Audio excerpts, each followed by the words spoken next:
अमृतत्व का शाप। साल 1327। सौरपुर राज्य के महाराजा वीरभद्र के महल के नीचे एक गुप्त प्रयोगशाला थी, एक रहस्यमयी स्थान जिसे केवल कुछ गिने चुने लोग ही जानते थे। यहाँ राज्य के सबसे महान रसायन शास्त्री आचार्य वशिष्ठ पिछले 20 वर्षों से एक गुप्त प्रयोग कर रहे थे अमृत सूत्र पर, एक ऐसा द्रव्य जो मृत्यु को हरा सकता था। महाराजा को भी इस प्रयोग की जानकारी थी और वे अधीरता से परिणाम का इंतजार कर रहे थे। लेकिन उस रात कुछ ऐसा हुआ जिसने इतिहास की दिशा ही बदल दी। रहस्यमयी प्रयोगशाला। आधी रात को महल के प्रहरी घबराए हुए भागते हुए महाराजा के कक्ष में आए। राजन, गुप्त कक्ष से अजीब सी रोशनी आ रही है और वहां से लोगों की चीखें सुनाई दे रही हैं। वीरभद्र तुरंत अपनी तलवार लेकर गुप्त द्वार की ओर बढ़े।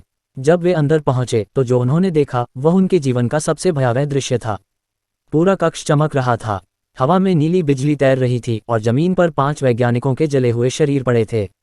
बीचों बीच एक विशाल ताम्र पात्र रखा था जिसके भीतर एक चमकता हुआ द्रव्य हिल रहा था। आचार्य वशिष्ठ एक कोने में गिरे हुए थे, उनकी आंखें असामान्य रूप से चमक रही थीं। उनका शरीर धीरे धीरे राख में बदल रहा था। राजन, हमने सीमा लंघ दी, वे बुदबुदाए। शापित अमृत। वीरभद्र ने चौंक कर देखा, पात्र के ढक्कन पर अजीब सी आकृतियां खुदी थीं जो अपने आप हिल रही थीं। यह अमृत नहीं, यह एक शाप है।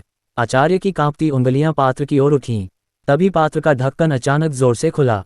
एक काली धुएं जैसी आकृति निकली और हवा में फैलने लगी। सैनिकों ने तलवारें खींच लीं, लेकिन उस धुएं ने पलक झपकते ही पहले पहरेदार को घेर लिया। वह जोर से चीखा और उसका शरीर सिकुड़कर राख में बदल गया। महाराजा ने बिजली की तेजी से आदेश दिया, दरवाज़ा बंद करो, इसे बाहर नहीं जाने देना चाहिए। सैनिकों ने भारी पत्थरों से द्वार को सील कर दिया, लेकिन अंदर गुप्त पर अंधकार छा चुका था। उस रात के बाद गुप्त प्रयोगशाला को हमेशा के लिए बंद कर दिया गया।